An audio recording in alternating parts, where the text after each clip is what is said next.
Okay, thank you everybody for showing up.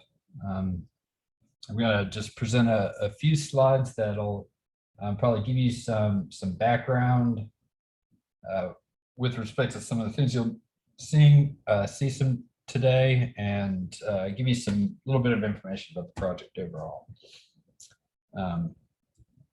Okay, so just quick brief history. Originally, I wrote this this Timemory project back around 2018 when I was a postdoc, and I was targeting just lightweight little timing and memory measurement tool for hybrid C and C++ codes. So the name basically comes from its original objective of just originally timing and memory.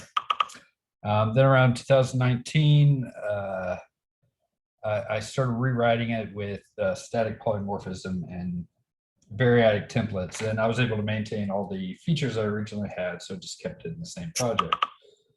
And it resolved a lot of the issues I had with the original project. Let me turn off. I assume y'all can hear my Slack going crazy.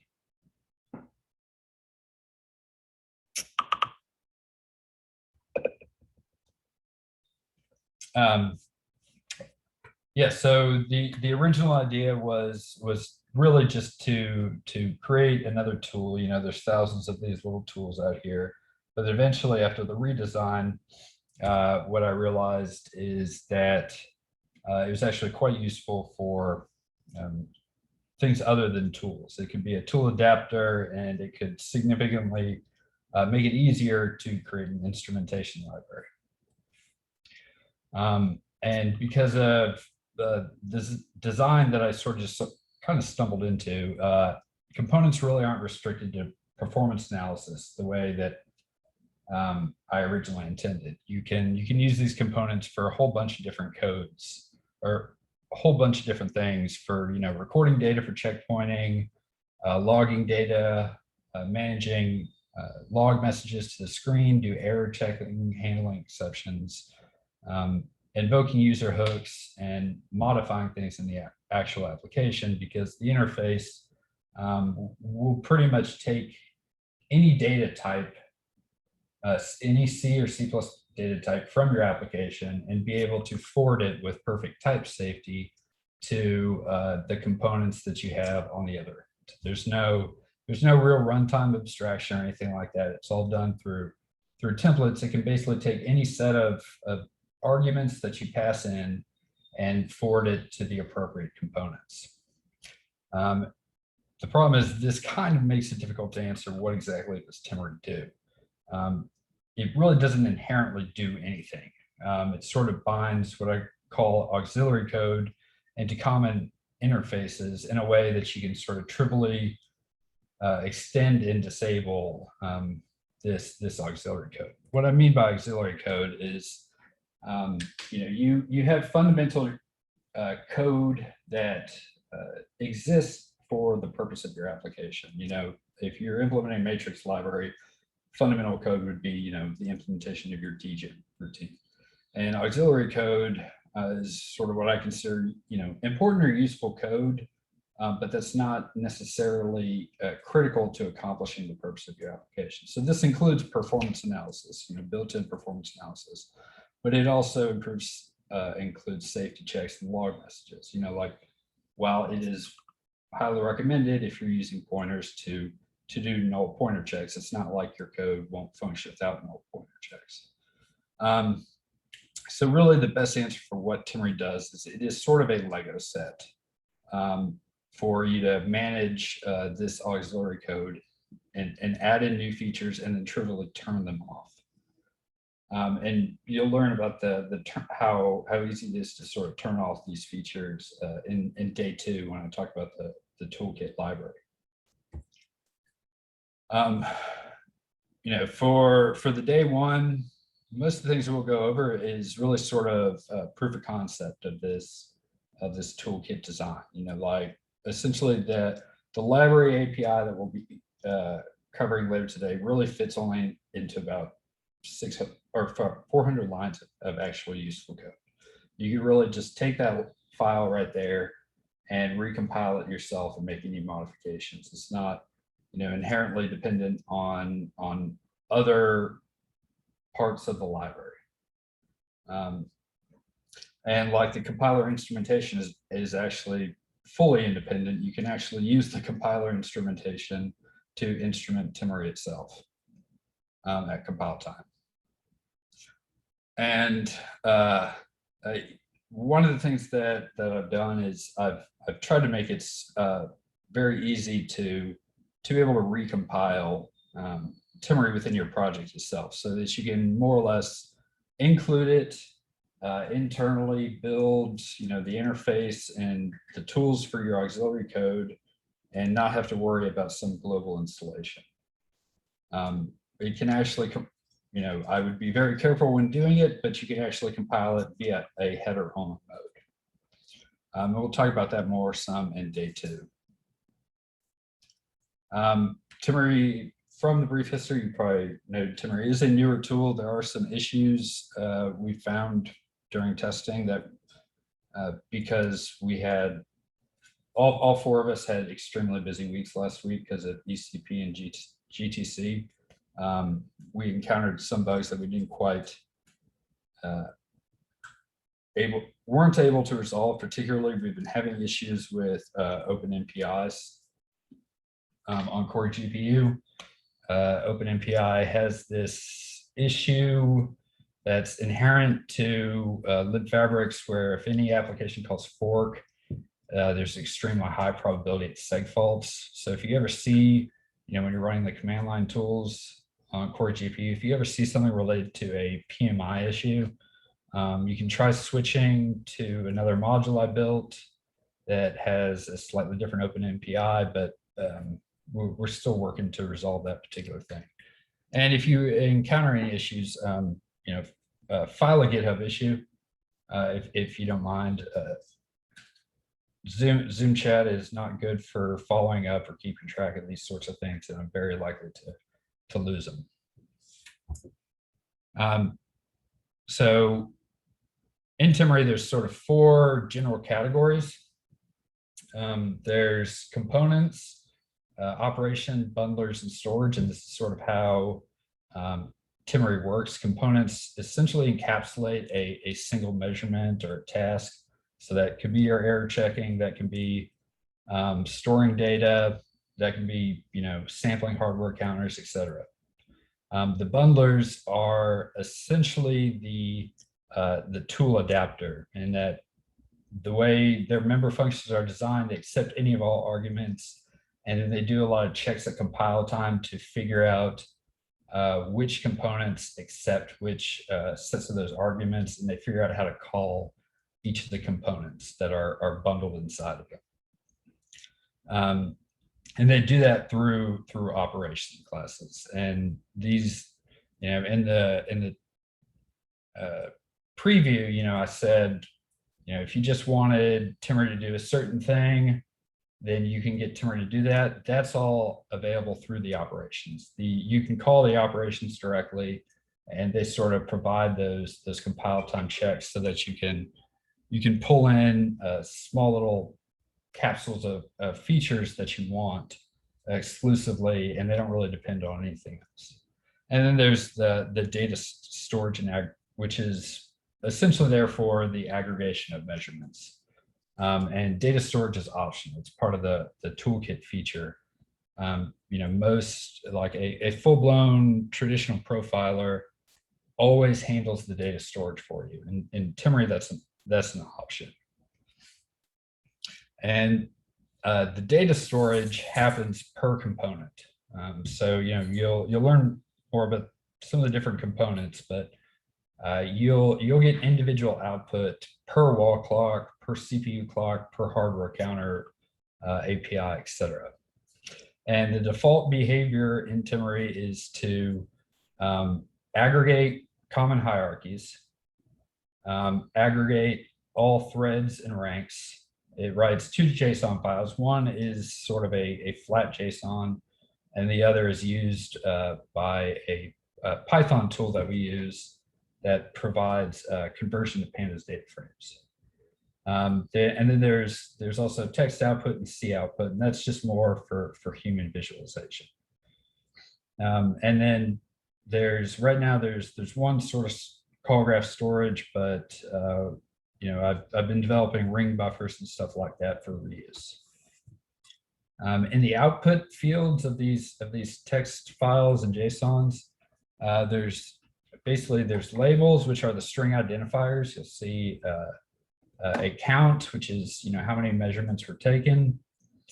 You'll see a depth, and that's the, you know, the call stack depth of the current label. You'll see a metric name. Sometimes you'll see units, you know, if they're applicable. And then you'll see, you know, a variety of usually you'll see sum and mean. Statistics are an option. And then you also see percent self calculated. And the percent self is essentially the sum values are inclusive measurements. And the percent self is essentially the exclusive percentage relative to its direct children. There are some global settings that are available. You can configure the output folder. All the output files can be prefixed with a certain name. You know, I mentioned the default behavior was to aggregate common hierarchies and aggregate all threads and ranks. You can change the profiling mode so that any of these aggregations don't happen as the default behavior. You can specify, hey, I have these previous outputs. When you output this current application, look into the previous outputs and actually generate differences between these two profiling outputs and output those as separate files. You can control formatting and units and toggle aggregation behavior. All the settings, a bunch of the component info and what hardware counters are available are all sort of put into this Timemory Avail tool.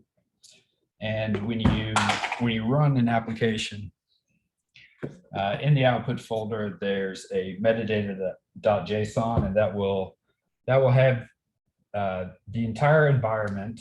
So, you know, your path, everything stored in that JSON. It will have all the current settings. It'll have various information that I was able to extract from the runs, just like the command line that was passed in, etc.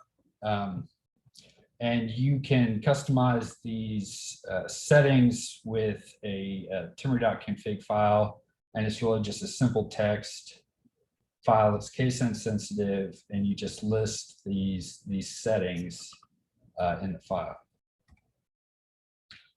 One thing to keep in mind is because of the way that Timemory is designed, you can aggregate different or you can collect different components in different places. Basically every component maintains its own call stack. So in this particular example, you see here on the left, at main of this file at line 495, I started collecting CPU utilization and wall clock. But later on in the code, I only collected wall clock. So you actually have two different hierarchies that where these first two measurements bundled together the wall clock and CPU utilization, but then later I simply collect wall clock. This is actually quite beneficial if you're ever trying to collect things at scale, because you can turn off, you know, heavyweight data very easily, so as not to accumulate, you know, too much memory or cause too much of a slowdown in high contention areas. But one of the byproducts of this is there are a couple settings where you have Timemory blah blah blah components. That's because there is no real global make everything collect these components. So there's a couple different categories. There is one field that I've tried to make sort of as the fallback, so that you can set one field and most everything will collect the same set of components. And I'm gonna, feel free to browse these next couple slides online. We're gonna stop here and make sure everybody's up and running for the rest of this, so that they can get started on the command line tools. But in these backup slides, I basically sort of have a preview of the stuff that I will be going over in day 2 with respect to how the toolkit is set up, and then talk about a little bit about some of the things that Timemory makes possible that sort of wouldn't be possible in other profiling tools. Okay, any questions?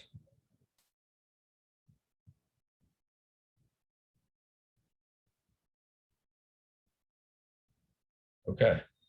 Well, yeah, feel free to join the Slack. Or sorry, did somebody say something? Yeah, I have a quick question. Maybe I don't know if it's too early, but do you have any sense of how much resources the tool consumes on top of your computation? I'm thinking in the limit of when you try to populate as many tasks as possible in a node, how much this would add if you were to, make it fetch some information on yeah. So because of the way it's designed, like there is no easy estimate of that, because like say with a traditional tool, you are typically always extracting the same data. For each measurement, you have the same set of data being measured. Timemory doesn't have that, so you can limit how much data is being accumulated much more, because you can turn things off very easily, and you can selectively turn things off, or you can turn the whole thing off if you start, say, running out of memory. Got it. Let's see. Does Timemory trace only on GPU or both GPU and CPU? So there's GPU and CPU components. Right now there's support for CUDA, as far as like their CUDA backends for timing and hardware counters. It has basically the hardware counter capabilities of NVProf, still working on getting the Insight Compute stuff in there. And then as far as CPU goes, Alfred, could you expand what you mean by trace?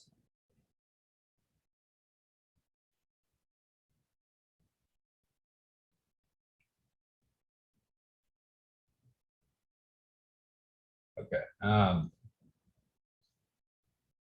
Well, so the dynamic instrumentation, let's see. I mean, yeah, no, I guess the simple answer would be yes, both CPU and GPU.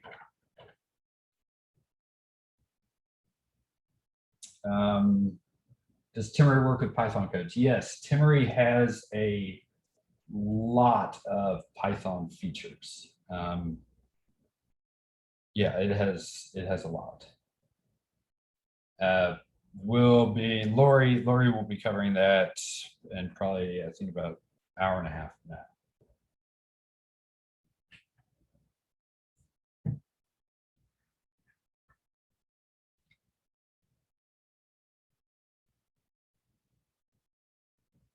Okay.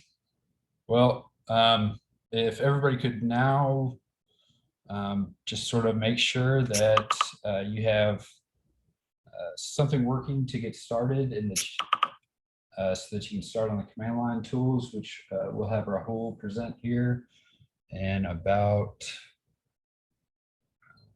5 to 10 minutes. So if you have everything working, then take a 5 to 10 minute break. Thanks.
Rahul, whenever feel like getting started, go ahead. Sure. Should we start now?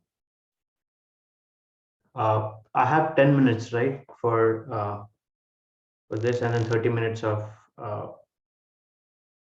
the participants trying out the command line tools. Yes. The schedule's right there. Yeah.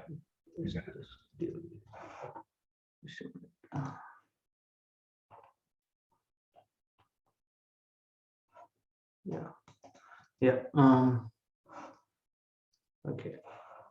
Let me just share my screen.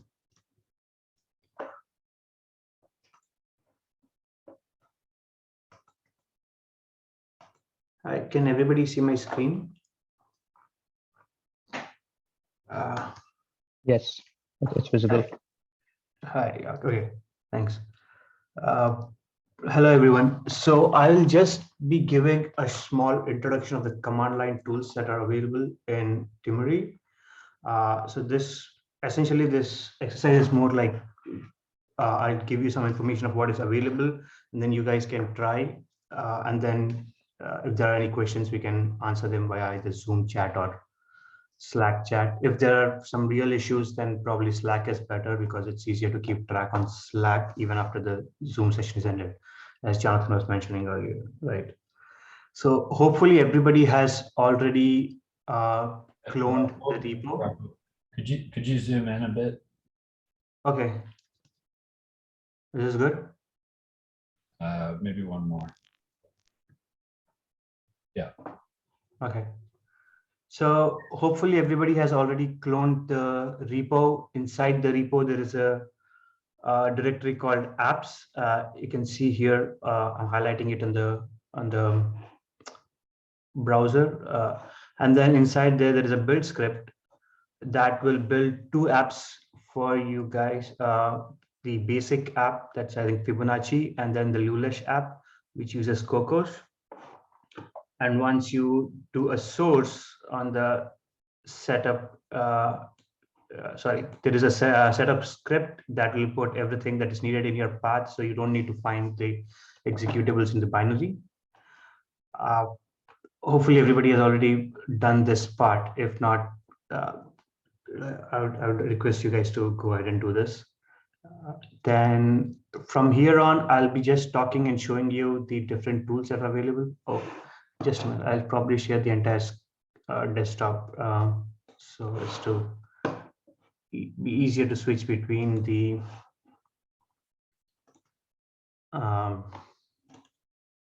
my screen, my terminal and the browser. So, okay, this is, can everybody see my my screen? Let me know if you want me to increase the font. Can you increase the font again, please? Which is good. A bit more. Yeah, that's much better. Thank you. Okay, so as I was telling you all, inside the tutorials, there is an app directory, and inside that there is a, as you can see, there is a build.sh script that you can build. I've already built it, and it's a bit time taking, and I only have 10 minutes, so I'm not going to do that again. But I just show you all the command line tools that are available. So if you go into a directory earlier, right, on the tutorial day one, and just go to the command line directory here, you can see all the command line tools that are available, and inside each of them there is a readme file. For example, if I go to, let's say, the first one, right, tutorial day one, command line tools, go to the Timemory avail tool, which is like one of the first tools that you should probably be familiar with, because it's extremely useful tool to tell you everything that is available in Timemory. And each of them has like a readme. At least most of them have a readme, which has pretty much everything that you need to know about the tool and how to use the tool. Oh, sorry. Yeah, okay. So that's a very useful tool. I always like, so if you don't know what Timemory has, the best way to find out it is just do an avail and do a -a. So if you -h, as usual, will give you the help information. The best thing that I like about it is, like, if you do -a, it'll print out everything that Timery has. And whenever you want to find out, let's say you only want to find out, okay, I want everything that Timery can provide in terms of cache. So you can just say Timery avail, let's say, give -a, find everything, -r, find a regex expression cache, and that should give you everything that Timery has based on cache. You can see the cache word. You can even highlight the cache word if you want, and it will tell you, like, this is the cache thing and everything. Let's say this is a lot of information, right? Let's say you only want the hardware counters that give you about cache, right? The information about cache. That is -H. That will give you the information about the hardware counters, and then again search for cache. And let's say you do a -D, which will also give you the description of what it actually does. So, for example, because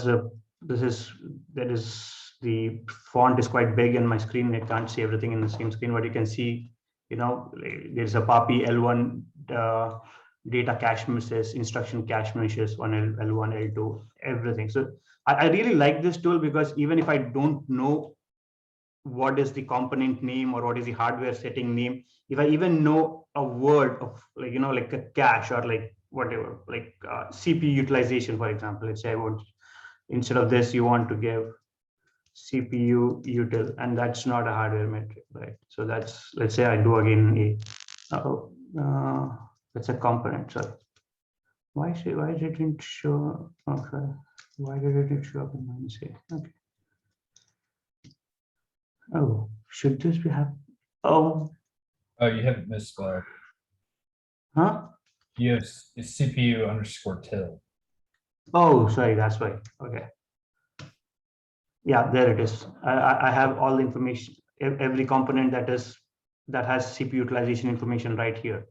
And it's really easy to find this. When I really find this tool really useful, and I would encourage people to use this if they want to find out what are the profiling and timing information that's available in Timery. The other tool there are quite a few other tools that the README that I was showing you earlier goes through. Like, for example, as I said, let's say the Lulesh app, I want to run the Lulesh app. I can just and time it. I can just do this. I can just say timem, which gives the timing. Run the Lulesh app.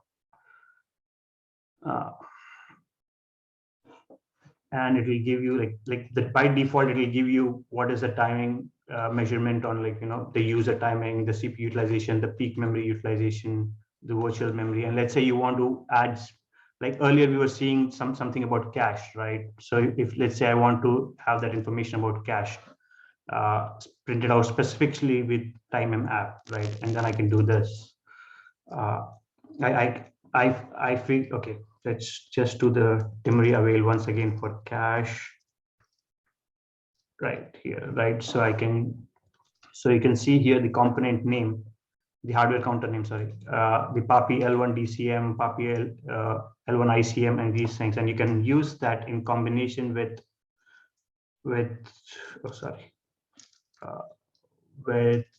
Timery run.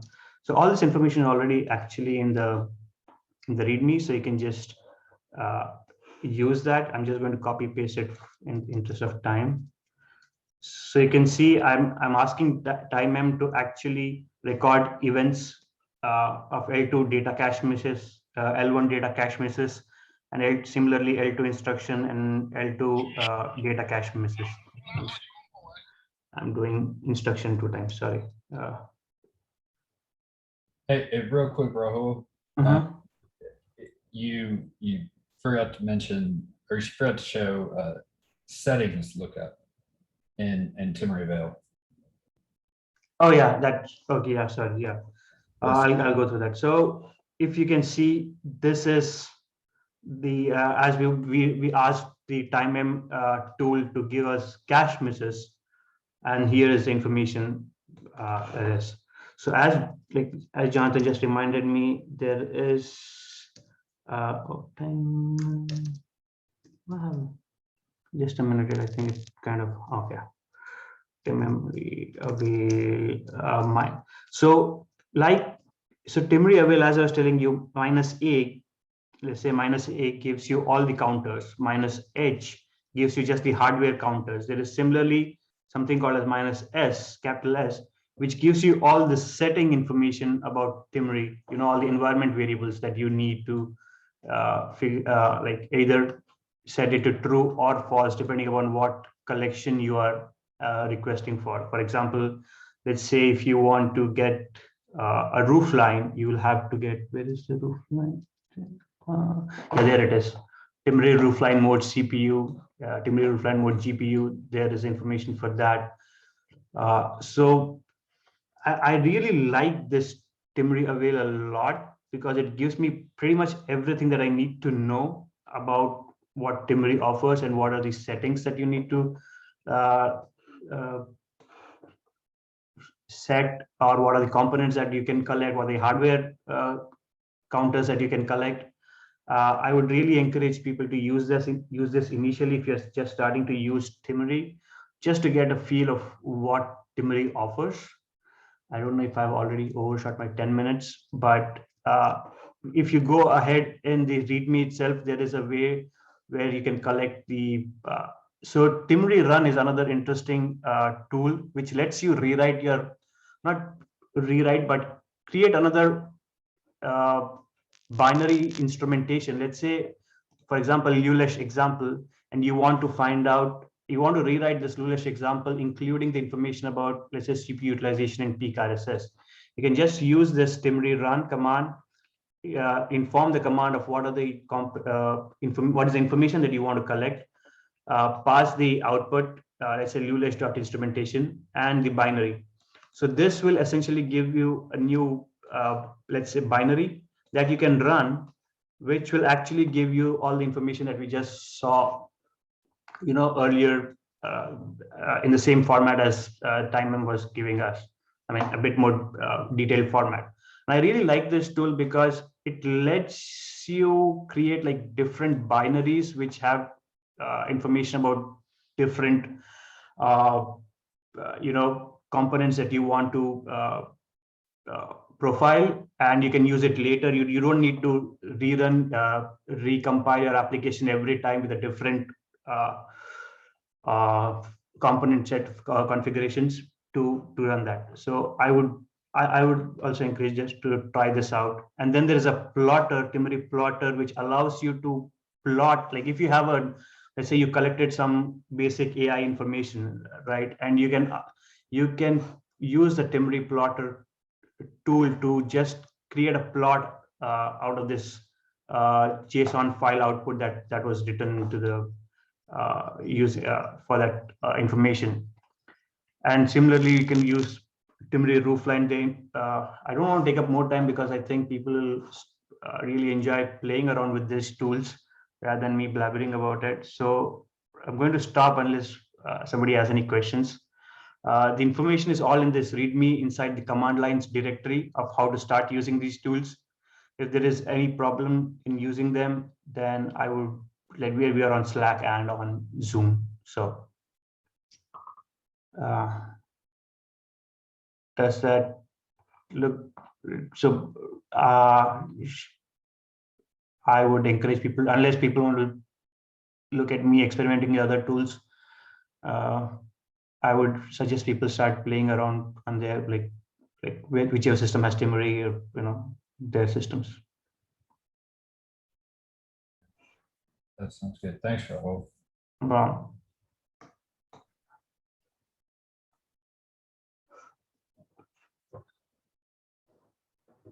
Yeah, feel free to pick whichever one of the exercises that you are most interested in. And if you have simple questions, drop them into the Zoom chat or the Slack chat.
hopefully we're at least able to get one of them working. It's about time to move on to the library API. Yeah, let me know when to start.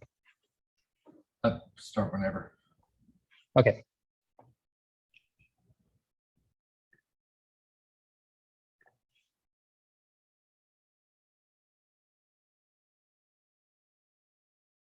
Okay, I'm assuming my screen is visible. Yep. Yes. Okay, so everyone, the next part is the library API component of Timemory. And we have divided this tutorial in about 6 parts. And each part basically explores some features of the library API component. And it's a large library, and there are a lot of features in there. And obviously, because of the limit of time, we have tried to explore the most essential ones and the most popular ones. So I'll try to go through what is covered in each of these tutorials and examples, and then you can pick and choose whatever seems more suitable for your time. So the library API component provides you with library API calls, and you can integrate these into your source code for more fine-grained instrumental control. For example, you will be able to profile or collect component metrics for different regions of the code rather than doing for the whole application. So the first section, the overview, that basically contains some things that can get you started, like what header files to include and how to build Timemory with your application.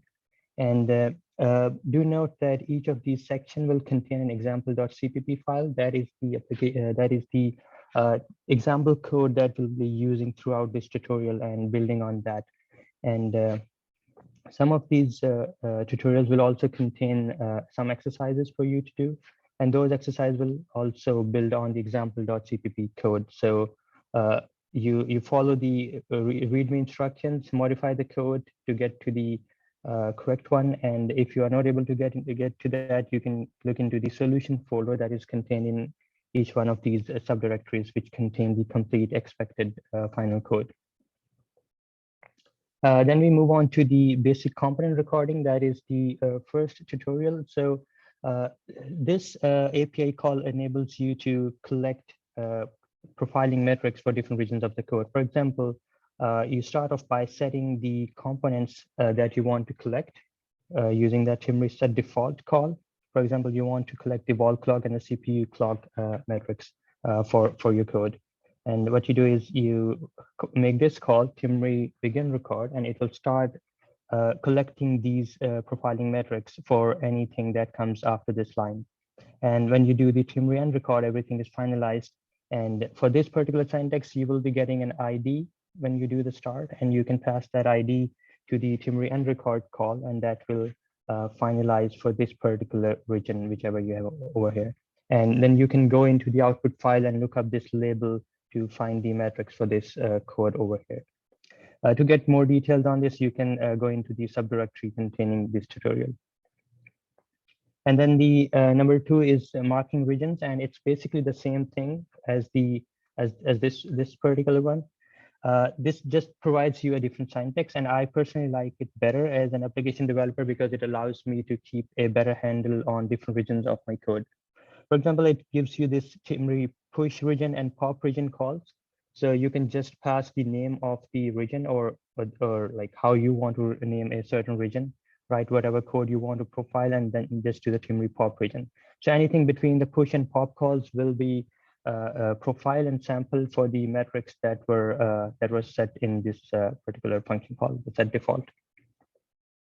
And there are also the multiple options, and you can explore these using the exercises in this tutorial. Then the third one is controlling components. So let's say that you have a large code base and you don't really want to gather these two, let's say, profiling components, the profiling metrics for all of your code, but you want to use a certain different set of components for another region of the code. So what you do is you use the Timemory push components call. And this is going to replace the default set of components that you set before over here with these new set of components. Now, the Timemory library allows like gives you a vast number of components that you can choose from, and all of these can be found inside the documentation. So these are just few, for example. And so when you do the push components, everything on the stack that is on the default component set will be replaced by these. And when you do the Timemory pop components, the default will be returned and these will be removed. Now, there are other ways of controlling this, which gives you more fine-grained control, like you can add and remove components from the default set as well. And there are some exercises and examples for that available in this tutorial. Now, the custom components part is a more advanced version. So if you have time and if you're interested in this, you can also look this up. What this does is it provides you pointers to functions, the functions that are called inside the begin record and the stop record calls. And you can modify these functions with the help of like you can write a custom function that will basically put a custom list of components onto the stack, and then those will be collected for different regions of the code. And let's say if you don't have enough time or you don't really want to get into details and you don't want to integrate the API calls inside your code. So the other option is to use Timemory compiler instrumentation. Without any changes to your code, you can simply link your application to the Timemory compiler instrumentation component and just run your application by enabling the instrumentation using environmental controls. And then you will have detailed analysis of your code. Like you can collect different metrics and components for different functions that you have inside your code. And the good thing about this is that everything is controlled using environment variables. So you don't have to make any change in your code. More details of this can also be found inside the tutorial.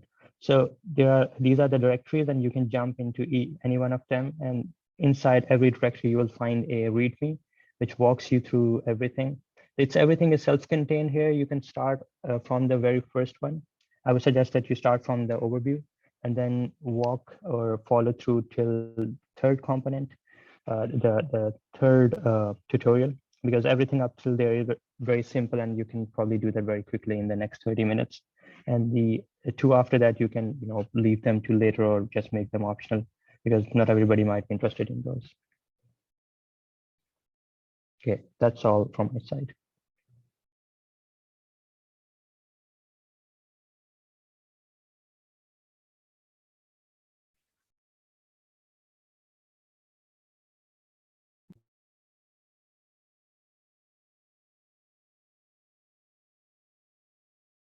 Python part of the tutorial. So let me share my screen.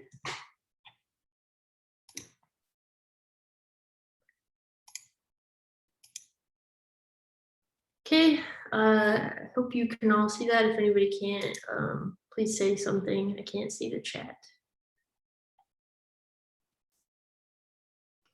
Okay. You're good, Rory. It's good. All right, good. Okay, so you all can navigate to the tutorial repo. Where do I have that? Here. And then if you go to the tutorial day 1, Python APIs and tools, that's where I'm working from.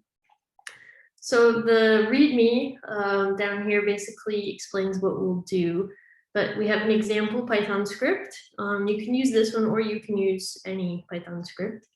We'll have overview, which is basically the meat of the Python part of the tutorial. This is where our examples are and where our exercises will be. And then we have some solutions for exercises, but we encourage you to actually try them before you peek. But just so you know that they're here. I'm going to demo these on Cori, but hopefully they'll work for you anywhere you're running Timemory. So I'm going to show you only CPU profiling today. Timemory does work for GPU profiling, but we'll just demonstrate basic functionality here. I'm going to use the Timemory module, which will also loads the Python module. So we can do that on Cori. So we'll do a module load Timemory. Great. We'll check to see which Python. I guess should I make this bigger? Probably no.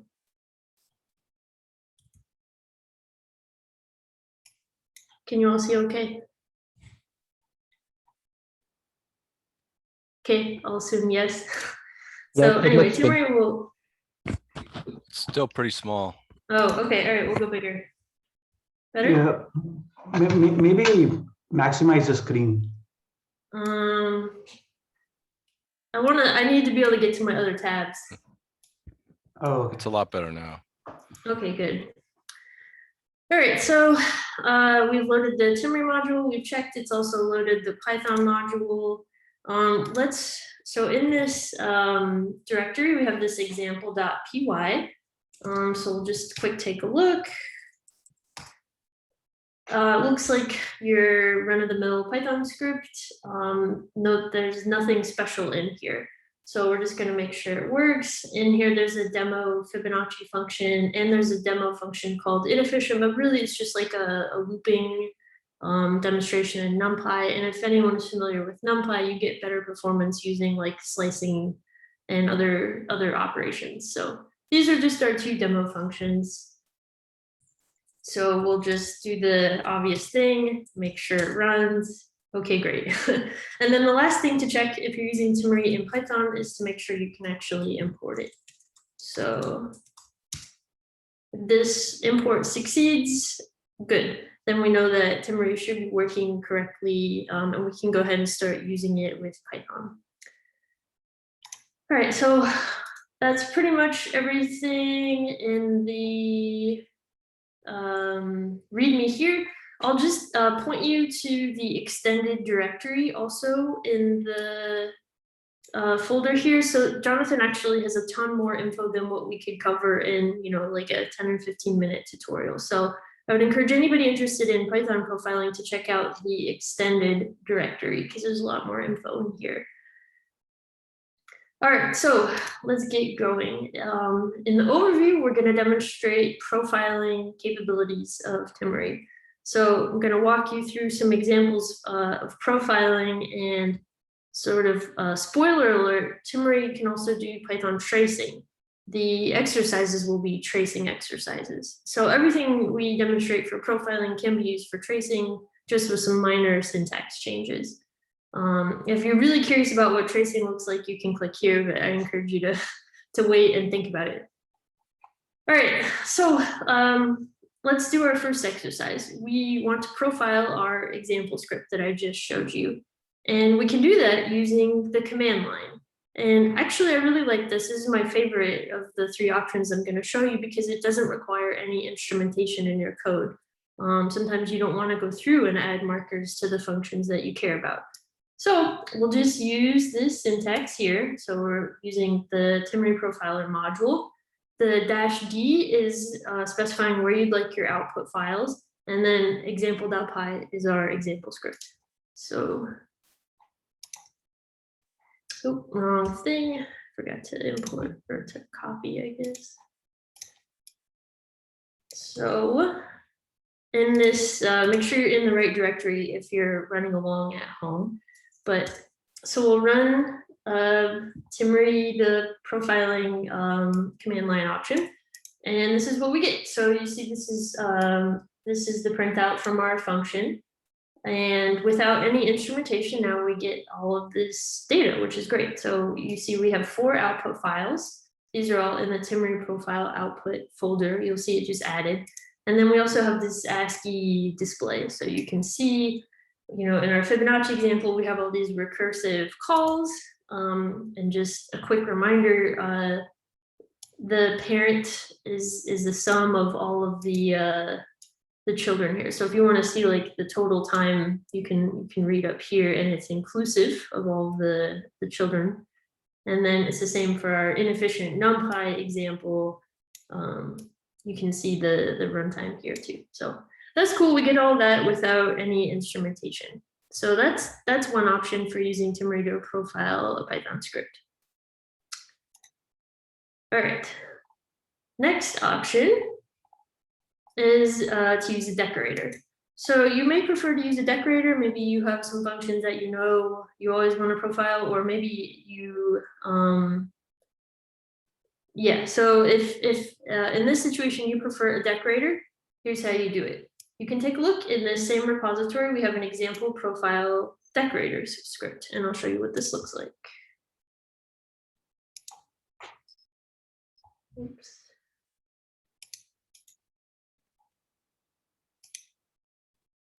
Okay.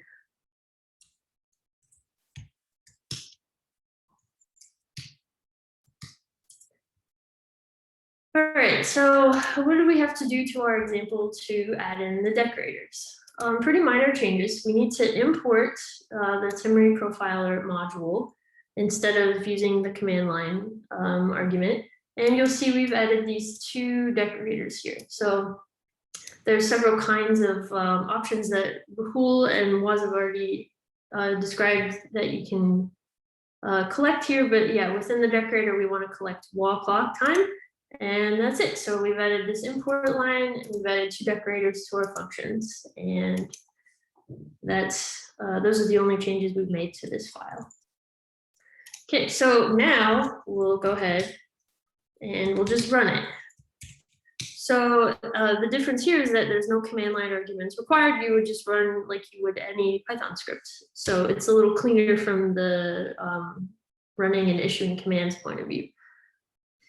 Okay, so same situation. We wrote 4 output files. You can see that they're all in the example profilers decorator output folder. And it's a similar kind of thing. You can see the Fibonacci call stack. You can also see the inefficient timing. Sorry, my terminal isn't super well lined up, but yeah, it's the same information there basically. So that's your second option for Python profiling. Okay, the third and final option is context managers. So if you don't like decorators, maybe you prefer a context manager. In my mind, they're pretty similar, but it depends maybe on your application or how you're handling your functions. But we'll take a look. So I have an example here called example profile context, and this will show you how to use the context manager. So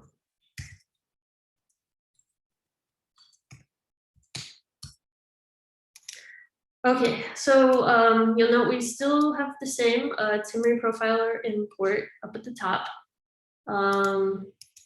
And now, rather than decorators, we have these with profile context managers here. So you can see we use that as you would for any kind of similar context manager statement in Python. So that's the difference here. So it's really very similar to decorator, but yeah, it just depends on what you prefer. Again, those are the only changes we made to this file. And just to demonstrate that it works,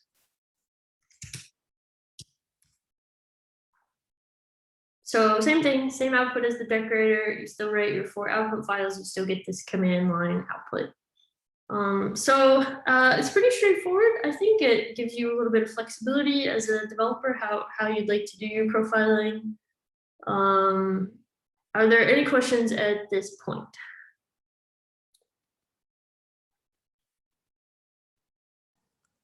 Just one really dumb one from from me.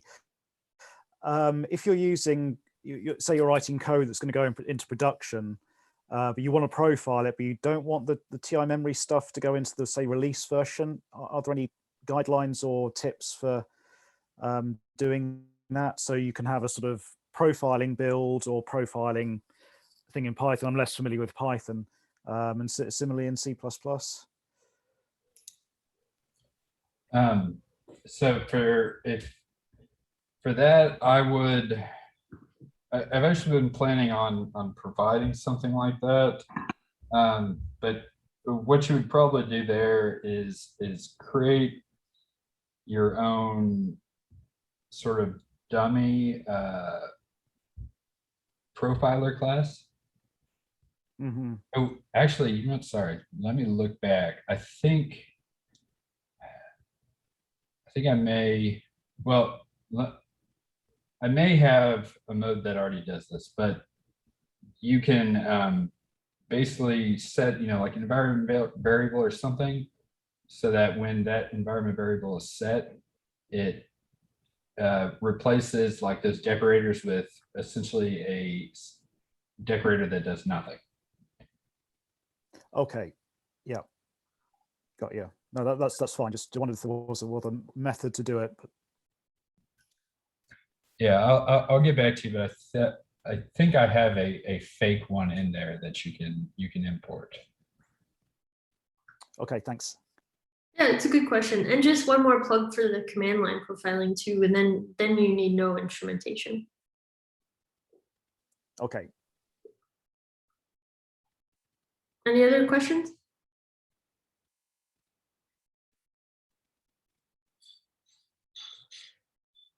Okay, well then we'll move to the exercises part of the Python tutorial. So Timemory basically has the same capabilities for tracing in addition to profiling, and you can tell based on my hints that they look very similar.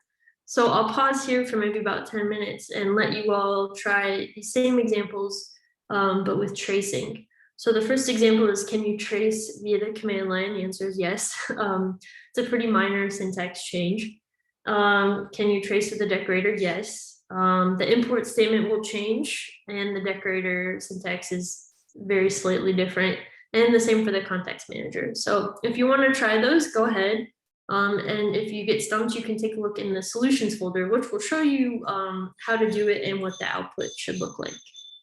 So I'll stop and let you all take a look at that.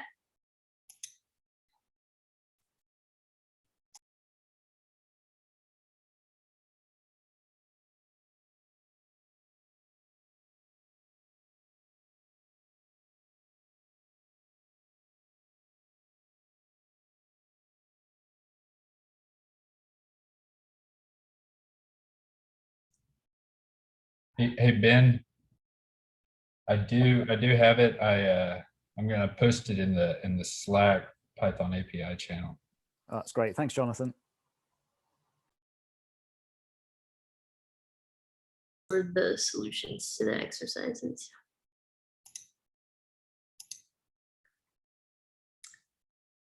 Okay, so the first exercise was how can you trace via the command line?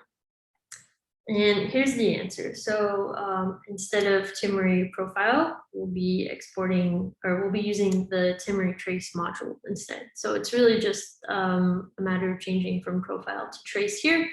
Of course, you can call the directory what you like, but everything else is the same.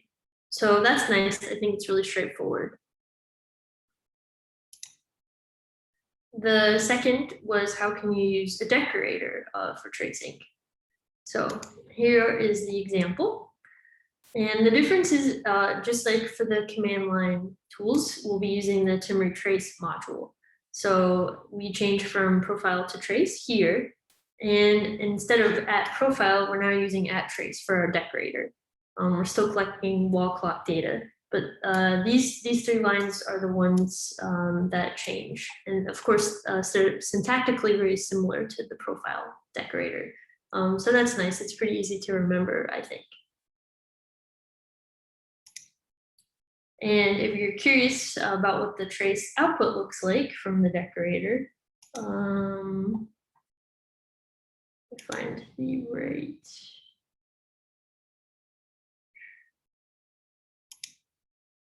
So it should look like this.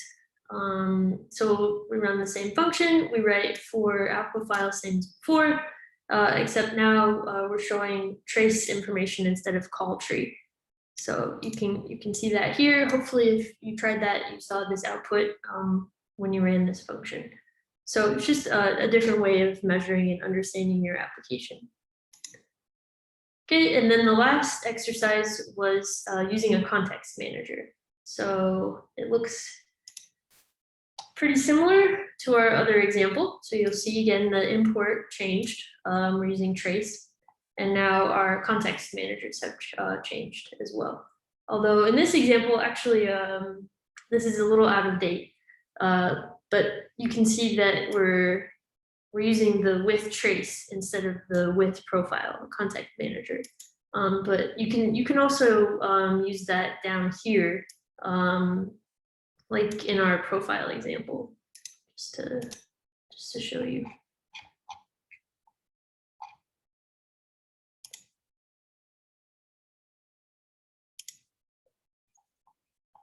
So you can see we're using the context manager down here surrounding our Fibonacci and our inefficient functions.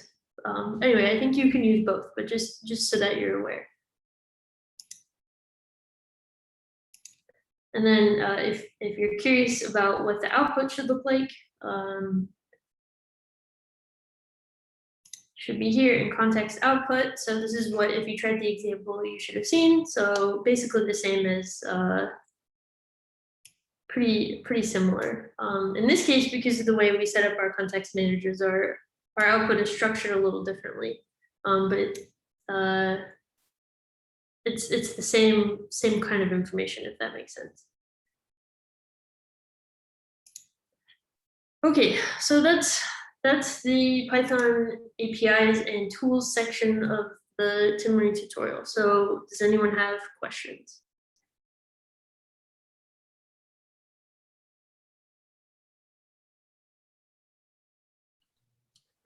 Excuse me. I have a question. Sure. Yeah, can we use NVTX bundling with Timemory? Yes. Okay, so like, do we have example for that one? Just like pretty much anywhere you've seen wall clock, just put in the string NVTX marker. Oh, okay. Thank you. Yeah, sorry, we don't have any examples for that. Well, yeah, we probably should, like if you run Timemory avail, and I think it's -s, you can see all the string identifiers. And like basically anytime you see a string or a list of strings, you can use those string identifiers to add in whatever component you want, from hardware counters to NVTX markers to cupd tracing, etc. Okay, and I can use that for my GPU profiling or CUDA profiling, anything like that. Yep. And on another branch, I have the new cupd sampling API that's going to be released soon. Yeah. Mm-hmm. Yeah, I agree. More GPU examples would be helpful.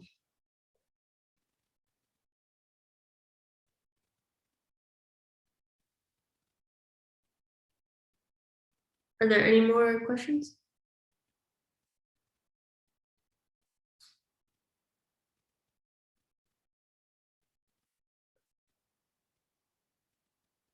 Okay, we can take a 5-minute break and then we can do the viz at 11:30. Sound okay?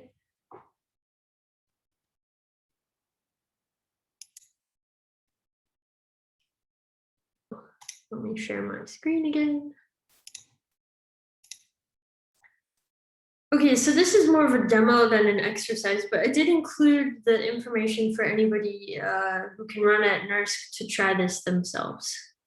So I provide hopefully enough information for you to do that here at the visualizing and analyzing results README. So first things first, we're going to use this library called Hatchet, and I don't have time to describe or demo all of the capabilities of Hatchet, but if you check them out, they're kind of a pandas-like library meant for analyzing performance data.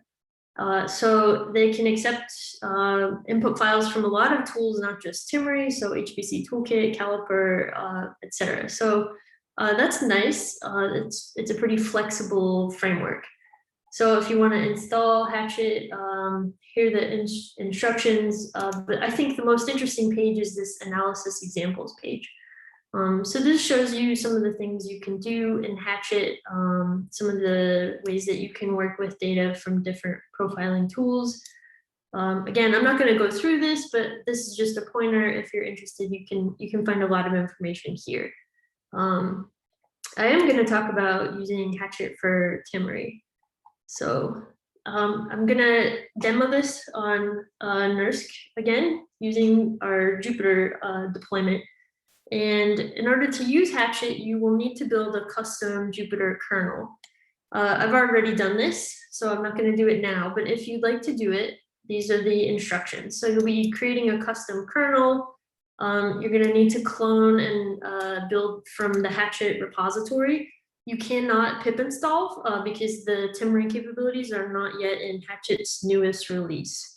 So that's why we get cloning here.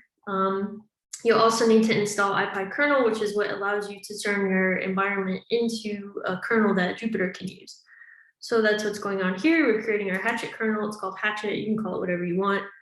And then finally doing our installation. So I've done this already. You're welcome to try this. If you have problems with this, let me know.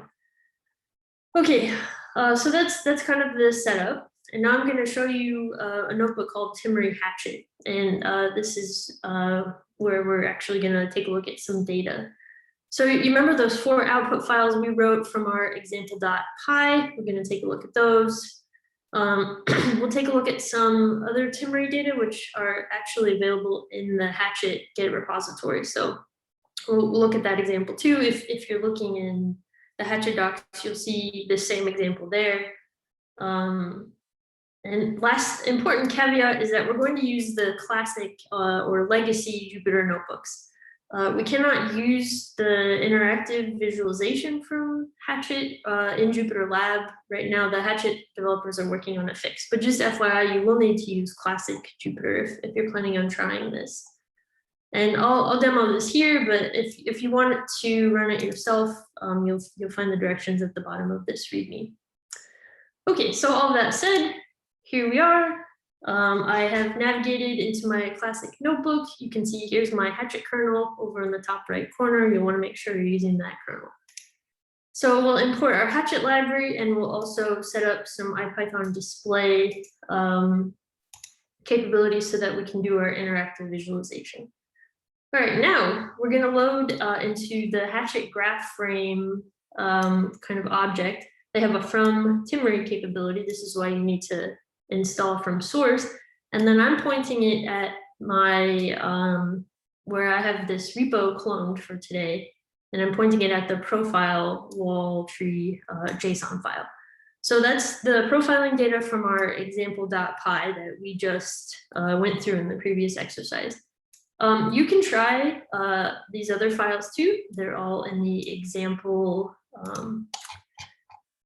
example data folder. So these 3 are here, but of course you're welcome to try any of your own data if you've been profiling your own code as well. Okay, so we'll go ahead and load that up. Cool. And now we'll take a look and see what the raw data looks like. So any of you who have used pandas, the library is very similar, and actually it's very nice, I think. So you can see in this sort of data frame format, all these columns are different values from the profiling. You have min, max, sum, inclusive. And we should note that in Hatchet, the inclusive, when you see min inclusive or sum inclusive, that's analogous to what Timemory will display at the command line. So I'll show you what that means. So this is all well and good, but you're using Hatchet because you want to actually do analysis of your profiling data. So one option is to display using this graph frame tree capability, and you can change your metrics as you like. So here we're plotting our example. This is our Fibonacci call stack. We also have our NumPy inefficient example.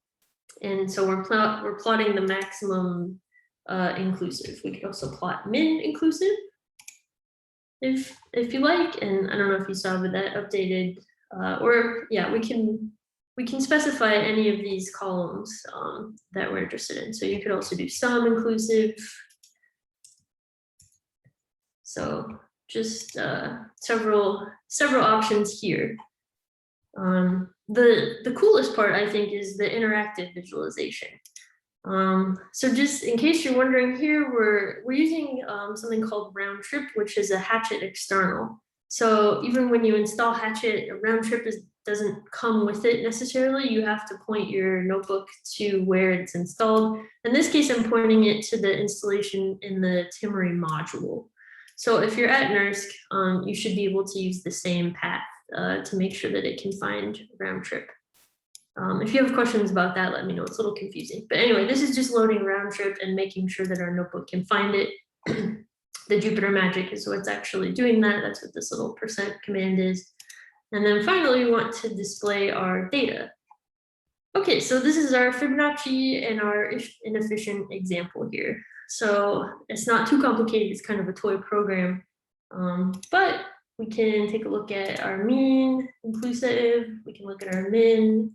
We can look at our sum. And so the visualization changes depending on our widgets, which I think is pretty cool. There's only one tree here, but in a bigger example, I'll show you, you can display fewer trees. Let's say you only care about, I don't know, these last 3 fib functions. So you can zoom in on that, and then you can take a look at the data just from those nodes. One thing is that once you do this, you want to rerun this cell. That's the only way I could figure out to get the menu to show up again and get rid of what I zoomed in on. Okay, so that's our example function, but like let's look at something a little more interesting. I'm going to look at this Hatchet example, which is in that same folder. So anyone with the repo should be able to take a look too. We'll just change this.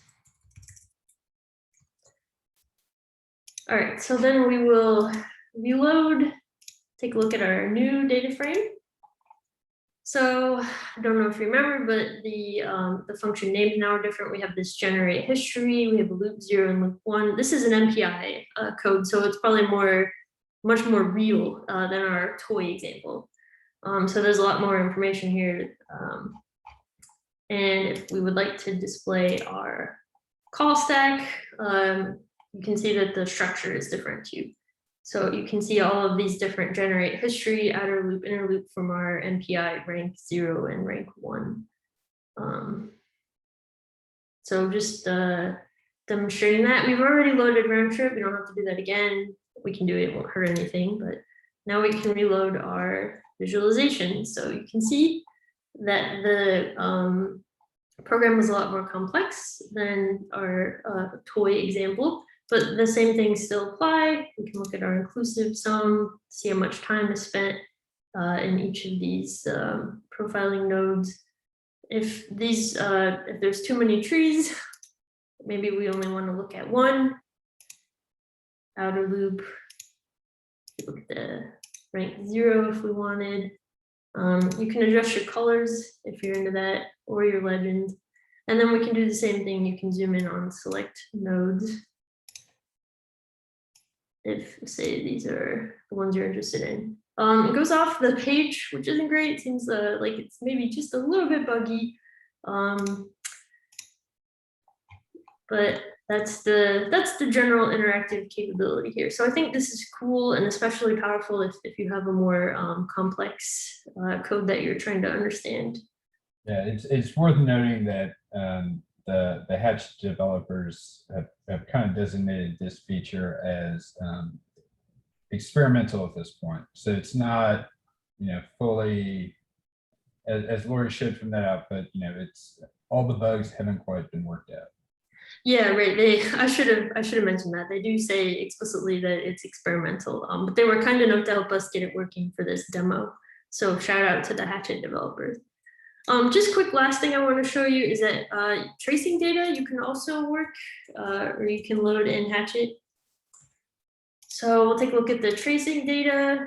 You can get that in graph frame, data frame format as well.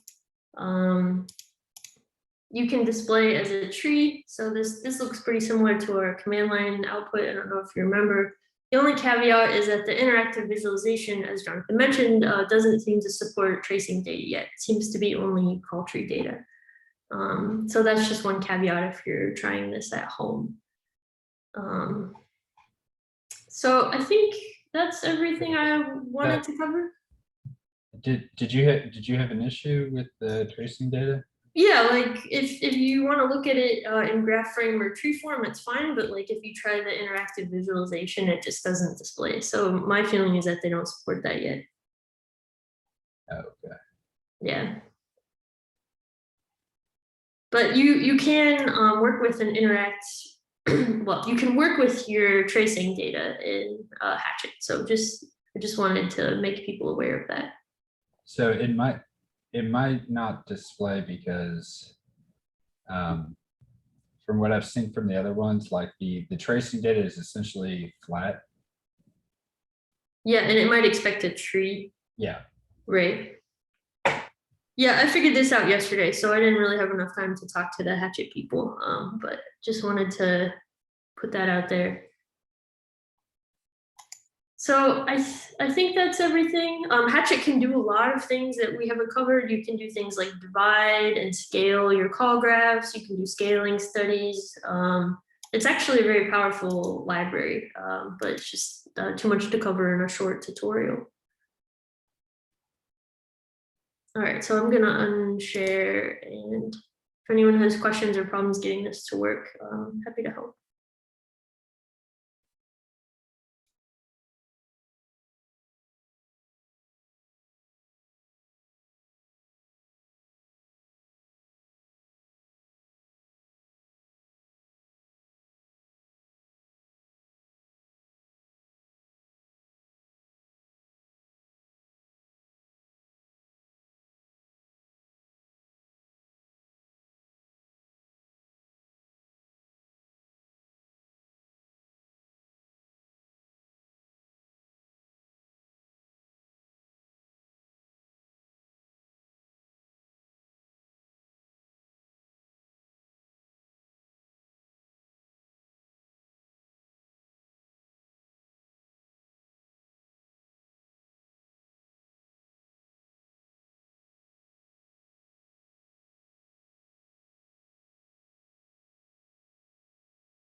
Now, thanks for attending.